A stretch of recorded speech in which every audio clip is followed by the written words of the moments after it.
Uh-oh. After this recent settlement, your favorite credit card might not be working anymore. And you're probably wondering why I'm doing push-ups. One more. I'll tell you that in a second. Let's sit down. There is currently a war on credit card fees that's happening that might have just been settled. And if you're wondering what that push-up form was at the beginning, look, I'll work on it for next time. But my name is AJ DeAndrea. You're watching Business as Usual. And as of now, to show you how dedicated I am to you guys that are subscribing, I'm going to do one push-up for every subscriber we gain until it's unreasonable amount. Then I'll do something else. So this week we had 6 new subscribers. So we had to do 6 push-ups for the beginning of the video. But you're not here to watch me do push-ups. You're here to get some good business news. So let's get right into it. So a topic that not really a lot of people are talking about, which I don't understand why, is that Visa and Mastercard is recently in the process of settling a lawsuit about their credit card fees on merchants. So just to be clear as well, this is a proposed settlement. This isn't the end all be all yet, but this is proposed. Now, a lot of people are like, well, what does this do for me as a consumer? Well, based on the information on the lawsuit, your premium credit card that gets like ginormous rewards, 3% cash back, 4% cash back, might not be accepted anymore. Yes, this is because apparently in the settlement,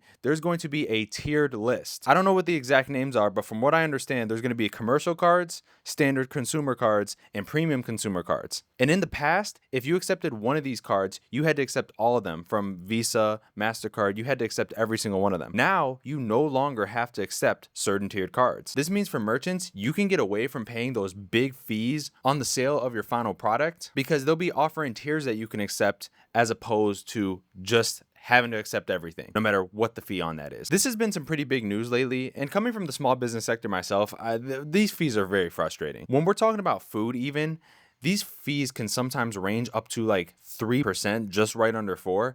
And these fees are very hefty. Even when I send invoices on QuickBooks and stuff like that, it's like a 30 cent plus 3.5% fee for these credit cards. So the settlement marked the average US credit card exchange fees were about 2.35% in 2024. And this is just extremely frustrating for people that are trying to make money because a 3% fee that's a significant amount of money. All just to run the payment is crazy. So what this is going to do for merchants is it's going to put these cards into tiers. So for the standard consumer cards and the commercial cards, it might be at a fixed rate. Standard cards would cap at 1.25% in regards to the settlement currently available. Merchants can basically say no to the premium cards because they don't want to give up 3.5% of their sale, which if you're a restaurant with already 10% margins, you definitely don't want to give 3 of them to a credit card transaction. And this is going to allow them to pick and choose what fees they basically want to pay at this point. Now, see, this has been a topic of discussion for a long time because there are some states like New York that basically don't allow surcharges for credit cards. This is really great for the consumer, but this is terrible for business. And small business has been taking a beat down over the past 5 years. Between the shutdowns, between regulation, between supply chain issues, they have been taking a beat down. And this is the first big win for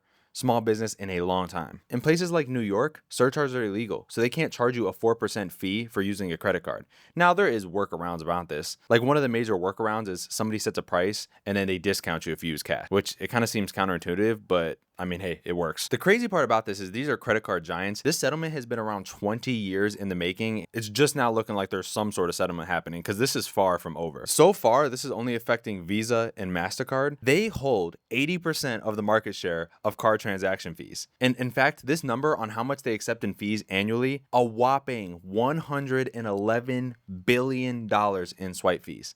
That is a disgustingly high number, as if they don't make enough as the banks already. Whatever. So you're wondering about some of the other card processors like Discover, Amex. Well, Amex actually settled something very similar to this. I can make a video about that, but there's a lot of differences with theirs. And actually, this case might impact how they have to go about theirs because Visa and Mastercard have tiers. Amex still has it with their settlement to where if they accept one Amex, they have to accept all Amex. So that being said, this whole settlement thing seems like a pretty decent win for small business, but it might be a loss for consumers because I have a lot of premium credit cards and I like using them. I like getting my rewards. I like doing my stuff. But to be honest with you, I understand the frustrations as a small business, especially in retail, with the margins being so thin that these people don't want to deal with this anymore. And rightfully so. It is very hard to succeed in business right now. It's one of the hardest times. So a win for the small business is a win for me in my point. But for you, Are you going to be mad your premium cards aren't working? Do you even have premium cards? Or are you like Dave Ramsey? You ain't using none of that stuff.